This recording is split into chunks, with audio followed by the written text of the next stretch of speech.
Podróż nie zaczyna się od momentu, w którym zakładam turystyczne buty i przekraczam próg domu. Nie zaczyna się również od studiowania mapy czy kupowania biletu na pociąg. Podróż zaczyna się dużo wcześniej. Najpierw pojawia się myśl, pewna idea, która kiełkuje, ale żeby rozkwitnąć, potrzebuje czasu. Niekiedy jest to czas spędzony w bibliotece. Szczególnie wtedy, gdy podróż ma odbyć się nie tylko w przestrzeni, ale i w czasie.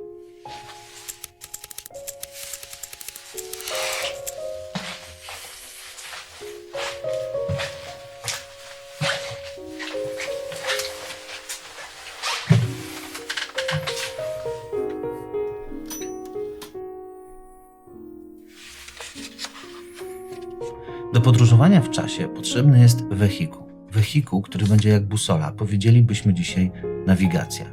On wyznaczy cele, wyznaczy kierunek podróży w czasie oczywiście. W tym przypadku wehikułem będzie przewodnik Aleksandra Majkowskiego Zdroje Raduni z 1913 roku. Spoglądając przez okna tego wehikułu widzimy upływający czas, trudny czas, wiek XX. U progu którego Kaszubi, będąc poddanymi cesarza Prus Wilhelma II Hohenzollerna, rozpoczynają polską drogę ku niepodległości.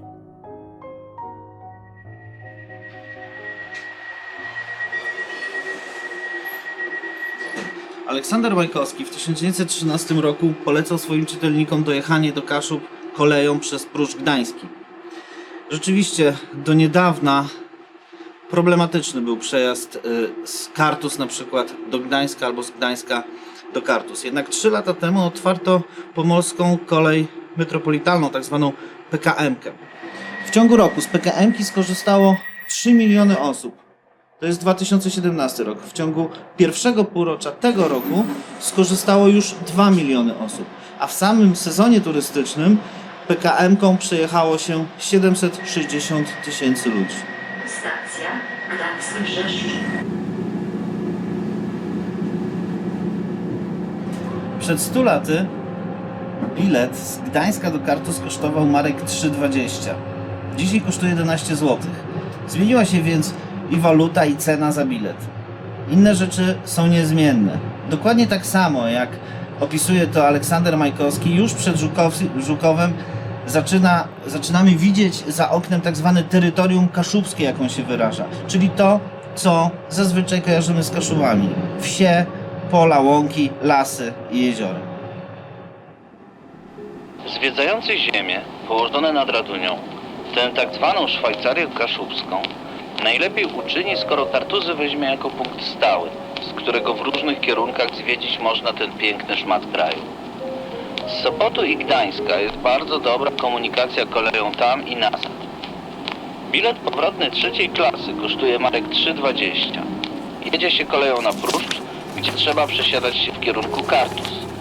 Tu się z wagonu już po obu stronach toru widzi wzgórza i wstęgę Raduni, a przed Żukowem rozpoczyna się terytorium kaszubskie.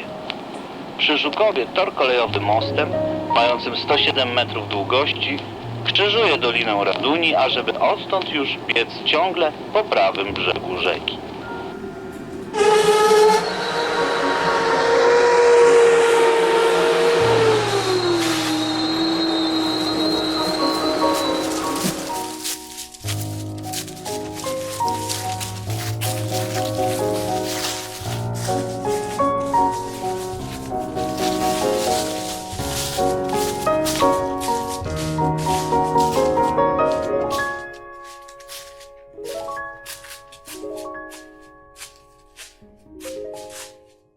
Most kolejowy w Żukowie, tak zwany kratownicowy, został wybudowany w 1866 roku.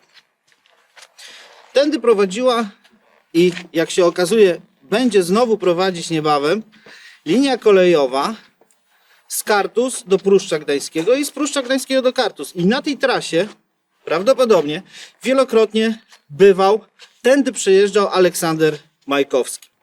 Postanowił w swoim przewodniku w Zdrojach Raduni dać krótką wzmiankę o tymże właśnie moście, co pewnie może świadczyć, że również się nim zachwycał, że ten most mu się jakoś wyjątkowo spodobał, skoro wart jest wzmiankowania w przewodniku. W 1945 roku most został wysadzony przez żołnierzy Armii Czerwonej. Następnie tuż po wojnie odbudowany. Dzisiaj, w tym momencie akurat, nie służy za bardzo pociągom, przejeżdżają tędy z rzadka, ale służy komu innemu.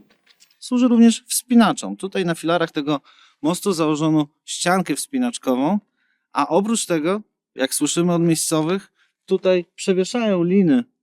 Jacyś ludzie przewieszają liny pod przęsłami i skaczą niby z bungee i się bujają nad wodą. Widzę pętkę pan ma. Łowi pod Wędkę, a co łowię tam? Człowiek ma wykupione zezwolenie, no to chodzi. Aha. No tak, wiadomo, na Sezon się legalu, nie? kończy, tu nie da rady, tu musi być zezwolenie, nie? Mhm. Państwowe, nie? Ale coś tu jest? Coś tu pływa? Pływa, tylko to dostać. Tu trzeba się nastawić, nie? Aha.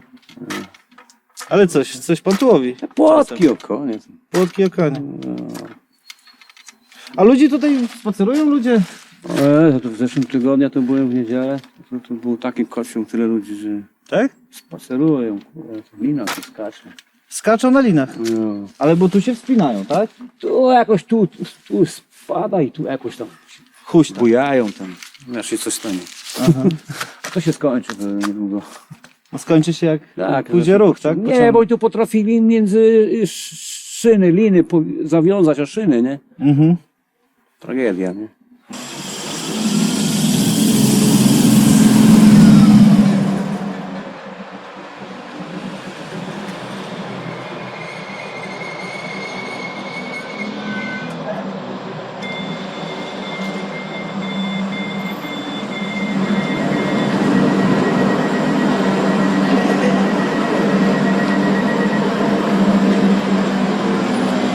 W zdrojach Raduni czytamy, że Kartuzy to wioska licząca sobie 3245 mieszkańców.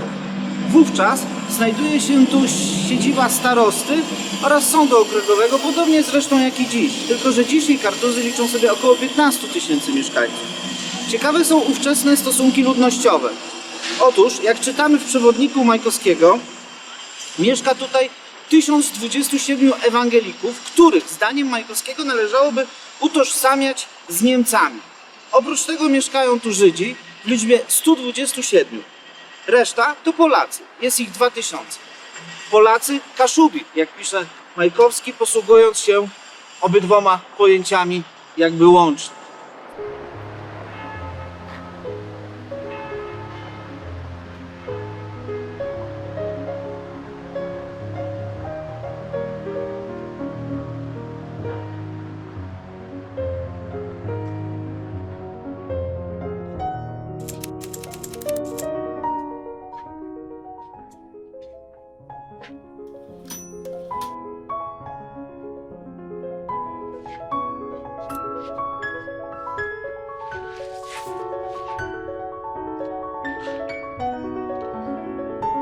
Podczas wędrówki nocleg i proste jedzenie można dostać w każdej wsi kościelnej i to za tani grosz. W wioskach leżących tuż nad drogami, którymi turyści zwiedzają okolice nad Radunią od Kartuz do Ostrzyc, ceny są już nieco wyższe. Może się zdarzyć, że w takich zaworach lub ostrzycach turysta nie znajdzie noclegu w karczmie, gdyż letnią porą na stałe mieszkają w niej niemieccy letnicy i malarze. W takim razie przenocować można u gburów, którzy w miejscach bardzo zwiedzanych już wymagają skromnej zapłaty za łóżko. W dalszych okolicach powiatu gbur z przyrodzonej gościnności przyjmuje turystę Polaka, a obraziłby się, gdyby mu ofiarowano za przyjęcie pieniądze.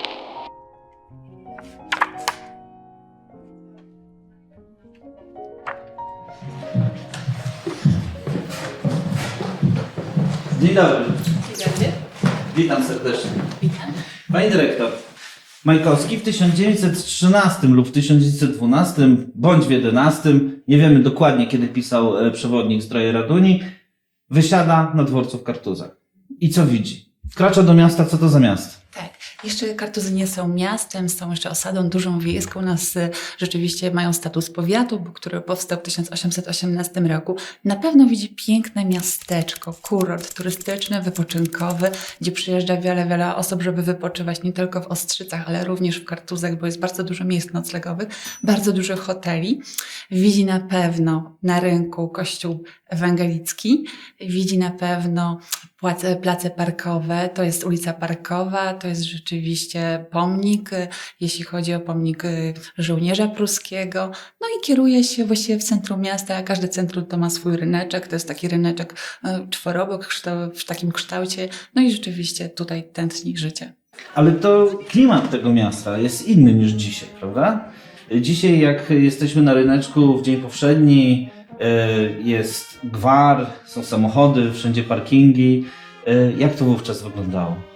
Tak, na pewno klimat inny, miasteczko takie spokojniejsze, dyliżanse, dorożki, nieco mniej samochodów, aniżeli dzisiaj znacznie mniej. Kolej jak najbardziej, budowa dróg, połączenia oczywiście są z Beethovenem, są z Kościerzyną, są te trasy budowane. Natomiast no, jest spokojniej, jest też ludność różna, dlatego że jest mniejszość niemiecka, mniejszość dzisiaj powiedzielibyśmy, wówczas to obywatele państwa pruskiego, więc było to około 50 kilku procent, więc na pewno język niemiecki wszechobecny w urzędach, na ulicy. Mowa kaszubska też słyszalna, bo Kaszubi między sobą po kaszubsku, natomiast w urzędach po niemiecku. No i też oczywiście Żydzi.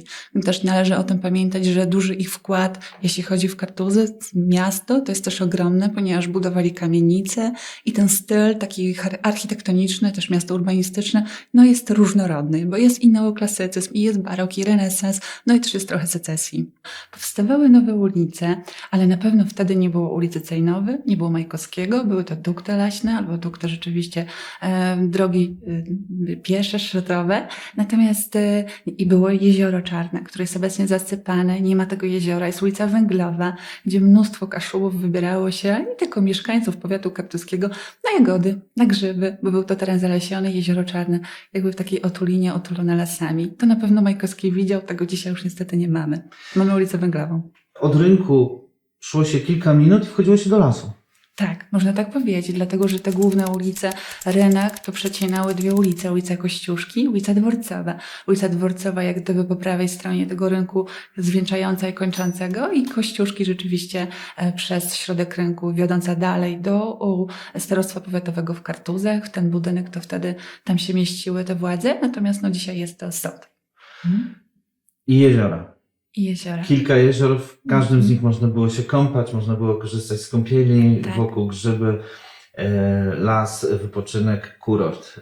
To też się zmieniło, prawda? Zmieniło się bezsprzecznie, poza tym były domy zdrojowe, były łazienki, dom zdrojowy Necla, gdzie można było zażywać gorących kąpieli. To przede wszystkim przyciągało turystów. To przede wszystkim nie tylko piękne położenie wokół lasu, bo rzeczywiście Kartuzy do dzisiaj takie piękne położenie mają, że otulone, otoczone są lasami, mają na swoim terenie 5 malowniczych jezior.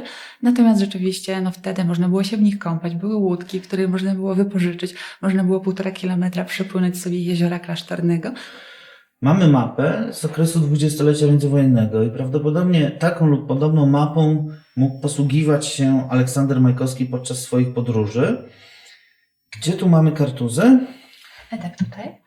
Tu są Kartuzy i jakbyśmy mieli wskazać, bo Majkowski wyszedł z Kartuz przez Chmielno i dochodzi do Ostrzyc i Nawierzycy. To jak to będzie na tej mapie?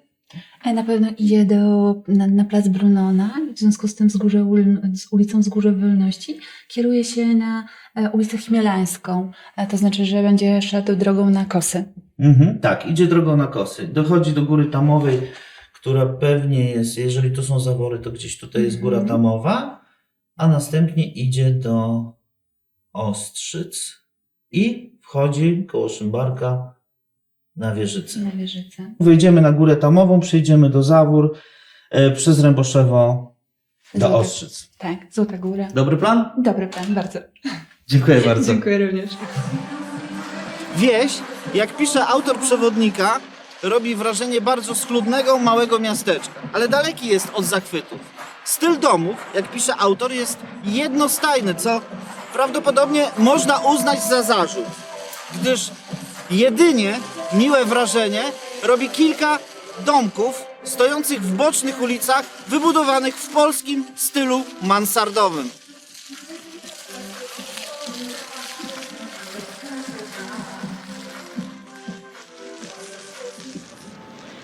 Ponad dekadę później, bo w 1924 roku, kiedy na mapie Europy była już Polska, a w jej granicach znalazły się Kartuzy, do miasteczka przyjechała Maria Dąbrowska, niezbyt znana wówczas pisarka i dziennikarka.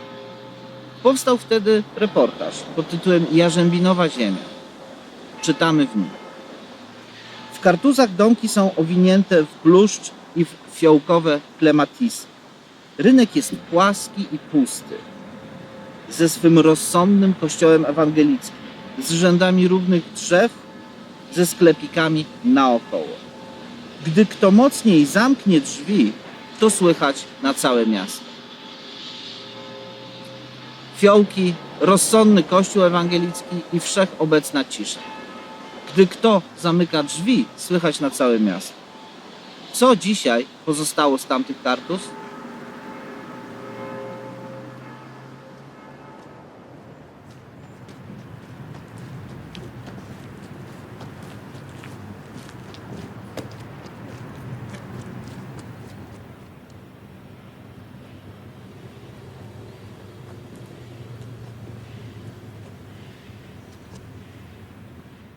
Aleksander Majkowski prowadzi swoich czytelników do klasztoru pokartuskiego, jak pisze. Chodzi oczywiście o kartuską kolegiatę, czyli o kolegiatę w niebowzięcia Najświętszej Maryi Panny w Kartuzach.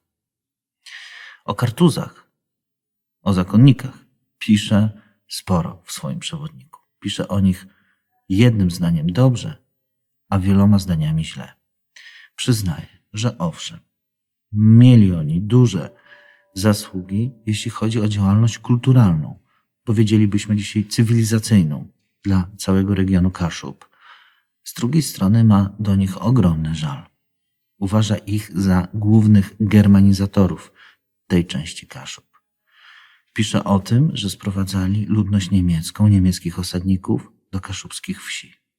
A oprócz tego, i tu chyba Majkowski ma największy żal, stanęli po stronie Krzyżaków w wojnie 13-letniej. Jeśli chodzi o to, co Majkowski pisze o samym Kościele, pisze sporo i wyróżnia kilka elementów. Uważa, że najciekawszym elementem wyposażenia tegoż Kościoła są stalne, czyli te ławy, w których teraz ja siedzę. Oprócz tego zwraca uwagę na ołtarz, uważa go za ładny, w odróżnieniu od innych, które uważa za nieciekawe. Dzisiaj największe wrażenie na odwiedzających kolegiatę turystach robią relikwiarze, które znajdują się przy gotyckim ołtarzu w kaplicy tak zwanej Złotej oraz zakończone figurą anioła śmierci z kosą wahadło odmierzające czas na kościelnej wieży. W ciszy kolegiaty słychać, jak mija czas, który nam jeszcze pozostał. Zgodnie z zawołaniem Kartuzów Memento Mori. Pamiętaj o śmierci.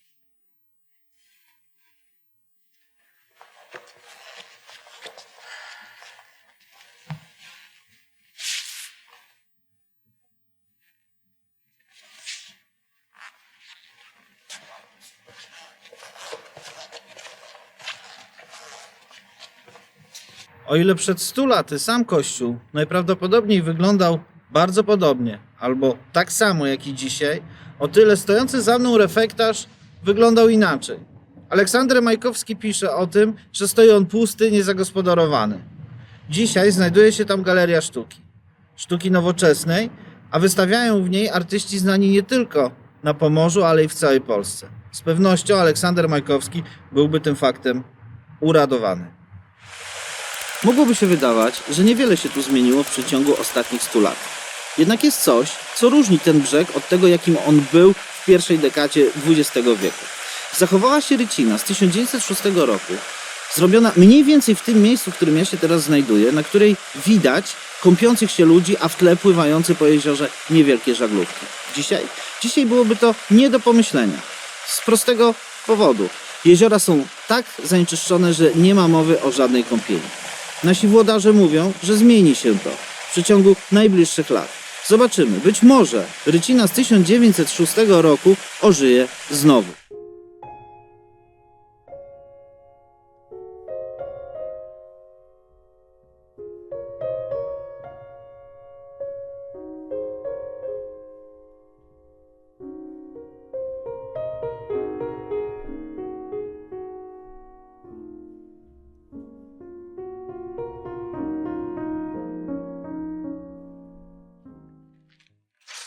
W kolejnych rozdziałach swojego przewodnika Aleksander Majkowski wyprowadza nas z Kartuz. Prowadzi nas przez plac Świętego Brunona do tego miejsca, w którym teraz się znajdujemy, czyli na Górę Asesora.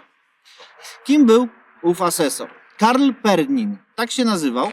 Był oficerem francuskiej armii, zamieszkał w Kartuzach i pracował w sądzie jako właśnie asesor. Czym zasłynął? Tym, że napisał, podobnie jak Majkowski, tylko kilkadziesiąt lat wcześniej, napisał przewodnik. Widzimy, właśnie chyba pisze ten przewodnik uwieczniony w tym posągu.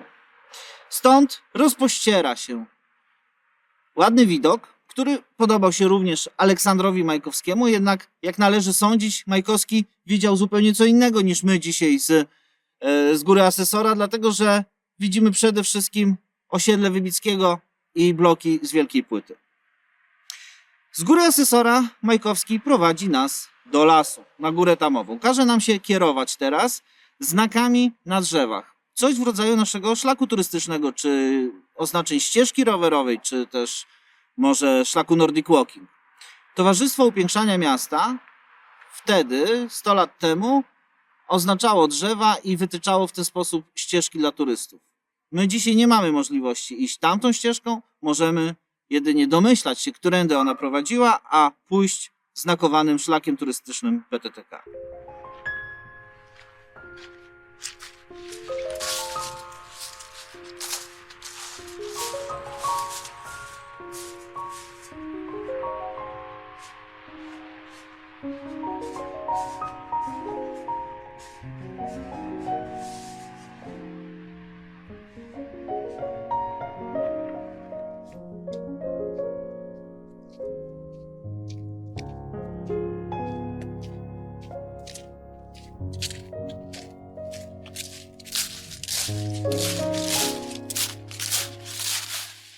Od ławki asesora do Góry Tamowej prowadzi droga przez tak zwane Bilowskie Buczyny. Znajdują się tu stawy, które zostały założone kiedyś przez Kartuzów.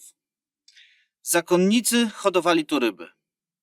Są one dowodem na to, o czym pisał Aleksander Majkowski w rozdziale poświęconym kolegiacie. Zakonnicy nieśli kaganek niemieckiej, co prawda, ale oświaty. To od nich Kaszubi uczyli się budować drogi, budować młyny, czy właśnie, tak jak w tym przypadku, hodować ryby. Aleksander Majkowski, idąc tędy przed 100 laty, nie wspomina o żadnych stawach. Dlaczego? Dlatego, że w roku 1823 skasowano. Władze pruskie dokonały tak zwanej kasaty zakonu i od tamtego czasu stawy zaczęły podupadać. Być może w 1913 roku, kiedy przechodził tędy Majkowski, stawy to były tylko jakieś pełne błota bajora. Kiedyś, będąc tutaj na spacerze z psem, usłyszałem w środku lasu, nie wiedząc kompletnie o co chodzi, zawodzące głosy kobiet śpiewających kościelne pieśni. Pomyślałem sobie, że to chyba duchy, bo skąd takie głosy w środku lasu? I wtedy wyszedłem na to miejsce. Tutaj, ale już nikogo nie było. Pomyślałem, że sprawcą tych głosów jest to właśnie miejsce, że ktoś tu był, a ja nie zdążyłem go zobaczyć, tylko usłyszałem. Postanowiłem wyjaśnić, o co chodzi.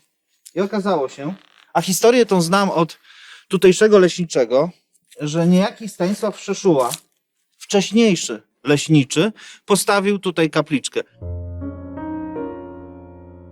Stanisław Szeszuła trafił do Niemiec jako robotnik przymusowy. Tam zastał go koniec wojny. Po wkroczeniu Rosjan wraz z Niemcami został wtrącony do więzienia. W celi słychać było strzały, odgłosy egzekucji. Czerwonoarmiści rozstrzeliwali więźniów. Wówczas Stanisław zaczął głośno odmawiać zdrowaś Mario po polsku. Usłyszał to jeden z żołnierzy sowieckich, rozpoznał polską mowę i wyprowadził Stanisława z celi. W ten sposób, jak potem przez lata powtarzał leśniczy Szeszuła, Najświętsza Panienka uratowała mu życie. Postanowił więc jej podziękować.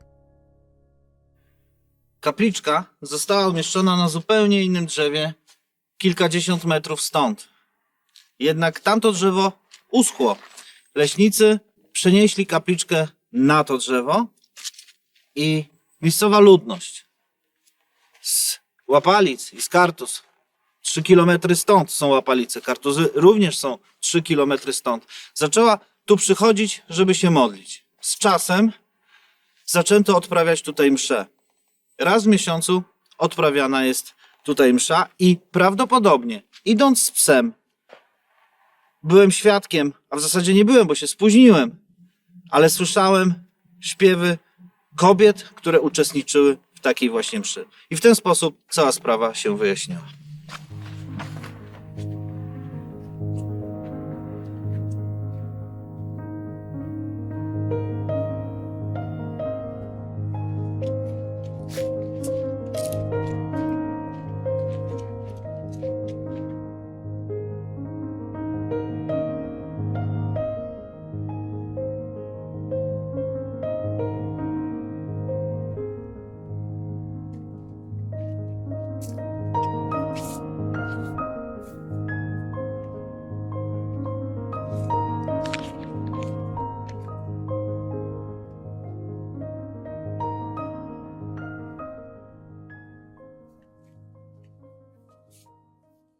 Góra Tamowa, tak samo przed 100 laty, jak i dziś, jest jednym z najpiękniejszych, jeśli nie najpiękniejszym miejscem widokowym w okolicach Kartuz. Stąd można uczyć się topografii terenu. Okolic Chmielna, Garcza, Łapalic widać stąd 5 jezior. Niegdyś, za moimi plecami, tam gdzie dzisiaj rosną drzewa, na szczycie Góry Tamowej było coś, co nazywa Majkowski w swoim przewodniku schroniskiem. Z opisu wynika, że była to wiata, jakaś ławka, to wszystko.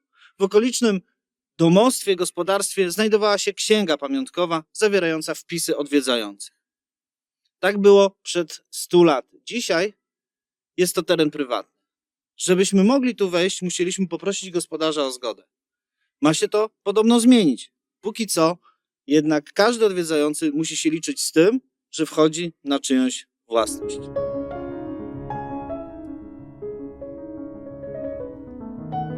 Na szczycie Góry Tamowej znajduje się rodzaj schroniska zbudowanego ze słupów i desek, gdzie można odpocząć używając cudnego widoku. U stóp swoich widzimy jeziora Kłodno, Rekowo i Białe, leżące w półmilowej dolinie obramowanej z tej i tamtej strony wzgórzami. Na wprost zamyka krajobraz wdzięczny widok wsi Chmielna, którego czworokańczasta, odmienna od zwyczajnego na Kaszubach typu wieża, wysoko sterczy nad śpiczastymi dachami rozrzuconej po pagórkach wsi. Na północno-wschodnim krańcu widnokręgu widać domki Garczu i Łapalic. Widzimy doskonale drogę do Chmielna, która się wije wąskim przesmykiem pomiędzy jeziorami Białym i Kłodnem. Ciężko się rozstać z tym widokiem na Górze Tamowej, a nie jeden powołany i niepowołany pod wpływem wrażenia został tu fabrykantem wierszy, o czym świadczy książka pamiątkowa znajdująca się u właściciela schroniska. Znajdujemy tam dużo nazwisk z całych Niemiec, z dalszej Europy, a nawet zza morza, tylko nazwisk polskich tak mało.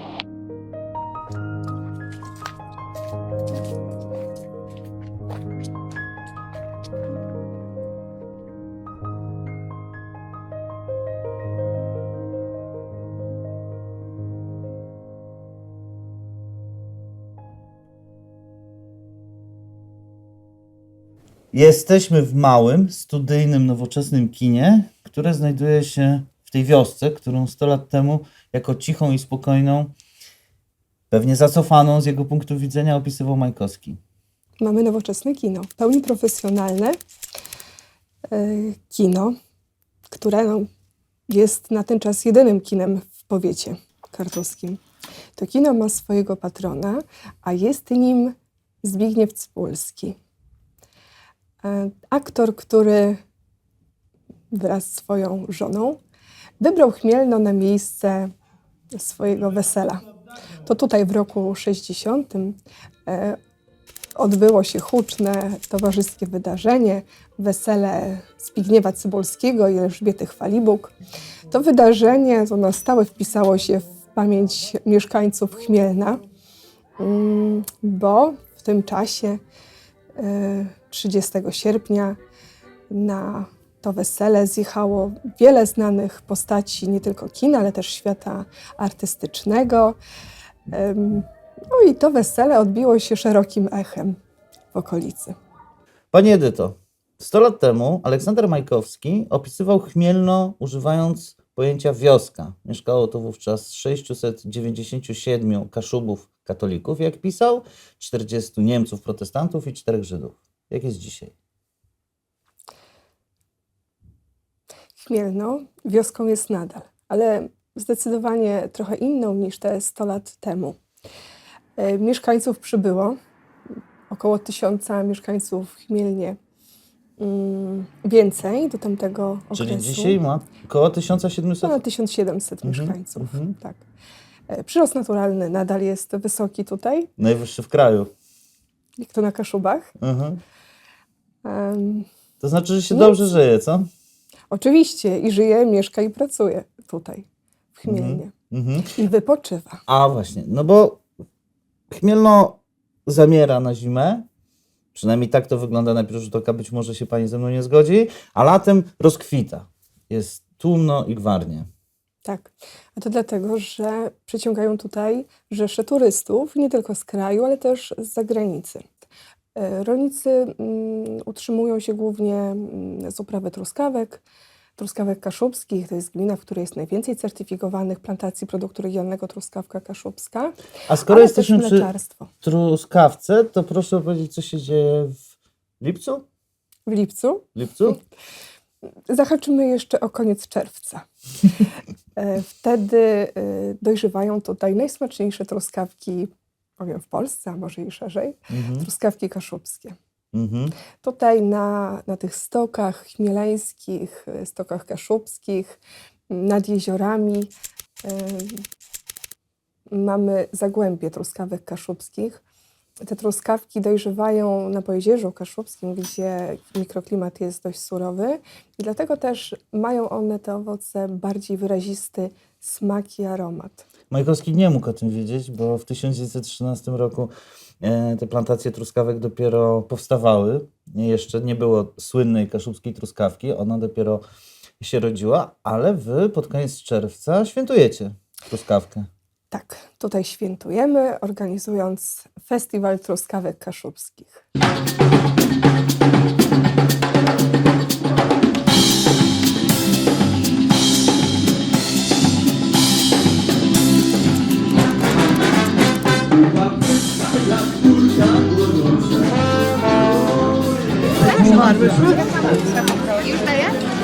Skąd truskawki są, można wiedzieć? Mielna. Mielna? Tak. Tutejsze? Tak. Proszę bardzo. Pani jest gospodynią? Nie, córką gospodarza. Córką gospodarza? Tak. Jezu, jak ze starych i dobrych lat, co? Tak.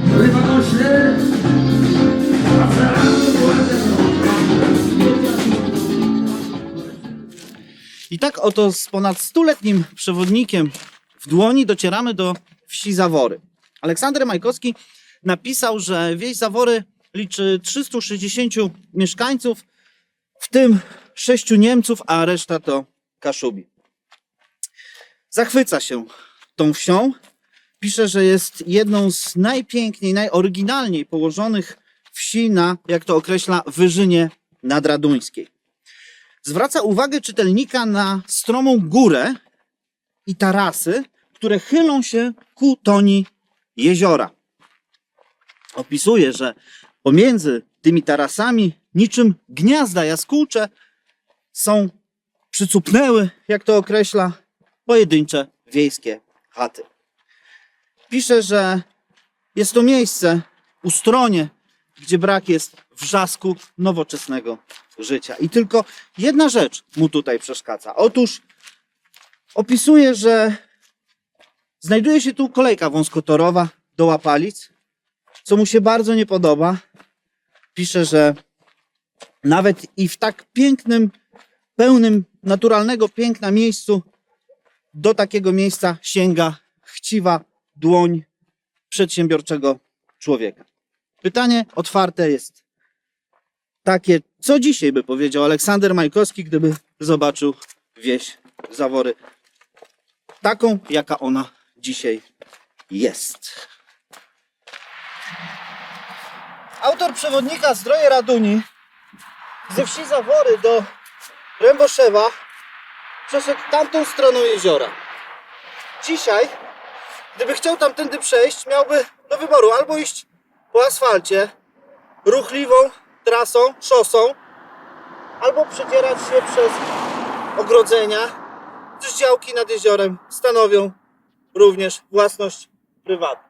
Dlatego my pójdziemy drugą stroną jeziora. Przekonamy się, czy tamtędy spokojnie będziemy mogli dojść do wsi Ręboszewa.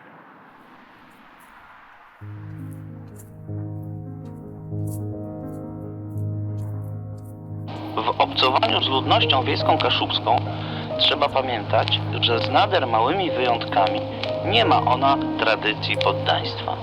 To też trzeba z nią mówić z godnością i szczerze. Jeżeli Kaszuba to odczuje, to jego przyrodzona podejrzliwość ustąpi od razu. Wystrzegać się koniecznie trzeba najlżejszych nawet zaczepek jego mowy kaszubskiej lub poprawiania wprost używanych przezeń germanizmów.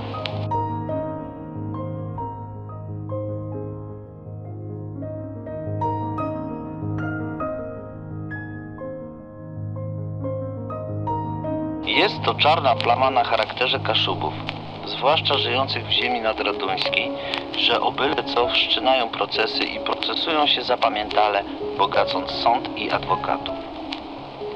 Podnieśliśmy w charakterze Kaszubów nadraduńskich ciemną stronę. Trzeba atoli podnieść i dodatnią.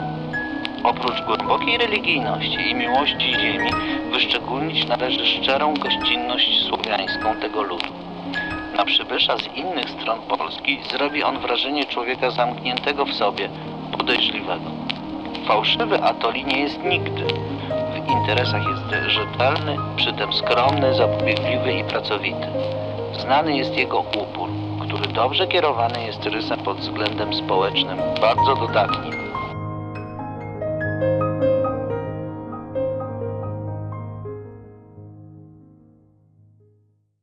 Góra Sobótka zawdzięcza swoją nazwę sabatom czarownic, które ponoć kiedyś się tutaj odbywały. Ale największą atrakcją turystyczną tego miejsca jest wiatrak. Wiatrak typu koźlak, który stoi teraz za mną. Powstał tu przed kilkoma laty. W sezonie można się tutaj posilić, można napić się na przykład kawy czy herbaty. Aleksander Majkowski, rzecz jasna, nie wspominał o wiatraku w swoim przewodniku, bo nie mógł o nim wspominać. Wówczas wiatraka tu nie było. Jednak największą atrakcją tego miejsca jest wspaniały widok, który roztacza się stąd na jezioro Brodno Małe i Chmielno.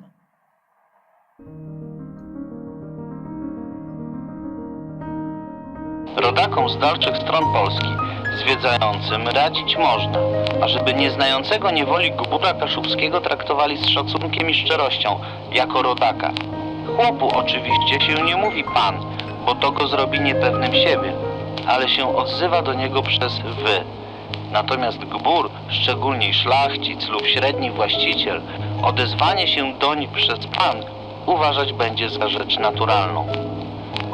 Jeżeli przybysze z dalszych stron, szczerze i jako bracia rodacy, zawitają do chaty kaszubskiej, pewni być mogą, że tam znajdą gościnę i otwarte serca, że się czuć będą u swoich i w swojej ojczyźnie. Żeby przekonać się o wyjątkowej urodzie okolic nadraduńskich, Aleksander Majkowski każe nam wędrować ze wsi Zawory do Ręboszewa i dalej do Brodnicy i do Ostrzyc. I tak oto trafiamy do wsi Ręboszewo. Tutaj, w centrum wsi, znajduje się kamienny mostek, o którym opowiada Aleksander Majkowski, i od tego mostka prowadzą dwie drogi do Brodnicy. Jedna na wprost, ona już dzisiaj nie istnieje, być może w dalszym biegu swoim istnieje, natomiast tu przy mostku jest przegrodzona płotami i ogrodzeniami domostw. I druga to szosa. Szosa jak najbardziej istnieje dzisiaj, można nią iść. Poprowadzi nas do Złotej Góry. Dzisiaj to nazywa się to miejsce Złotą Górą.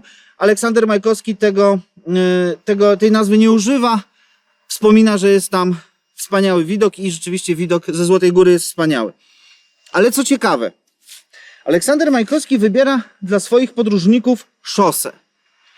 Przekonuje, że spacerowanie szosą będzie i przyjemne, i oczywiście bezpieczne. Dzisiaj w zasadzie o przyjemności i bezpieczeństwie spacerując tą właśnie drogą mówić nie możemy.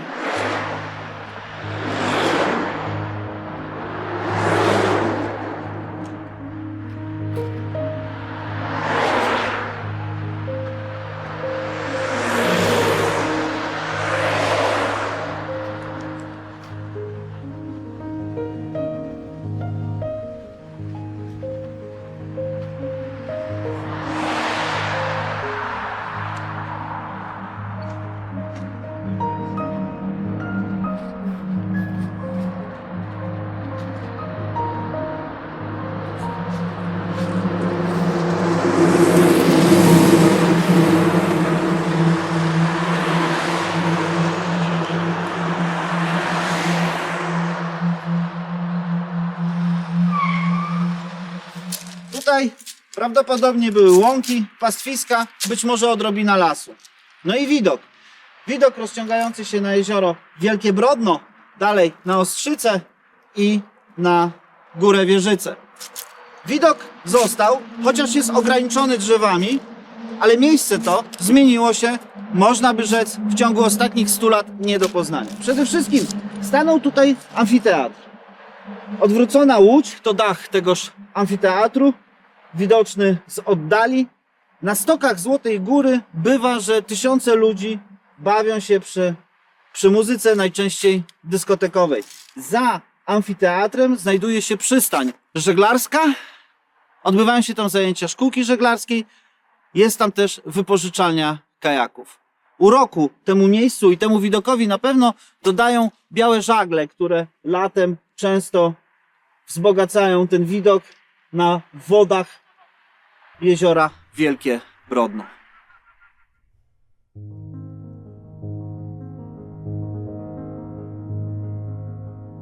Każda podróż musi mieć swój początek i koniec. Kończy się więc moja wędrówka gdzieś między polami, łąkami na drodze do Ostrzyc. Z każdej podróży zostaje coś, z czym wróci się do domu.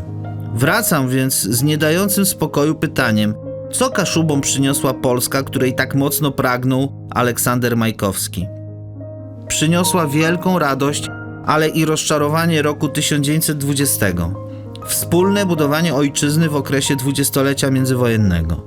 A potem szok i trauma II wojny światowej, przelana krew w Piaśnicy i wielu innych miejscach. Zmuszanie do podpisywania niemieckiej listy narodowościowej, wcielanie do Wehrmachtu i koszmar obozu koncentracyjnego Stutthof. Po wojnie zaś dekady wzajemnej nieufności w relacjach z władzą ludową. No i wreszcie rok 1989 i odrodzenie kaszubskiej kultury, tożsamości i języka. Rzecz jasna, Majkowski nie mógł przewidzieć, co jego wymarzona Polska przyniesie tej ziemi. I bez odpowiedzi musi pozostać pytanie, co dzisiaj napisałby w przewodniku po Kaszubach. Czy byłby szczęśliwy, widząc to wszystko, czego ja doświadczyłem podczas mojej wędrówki?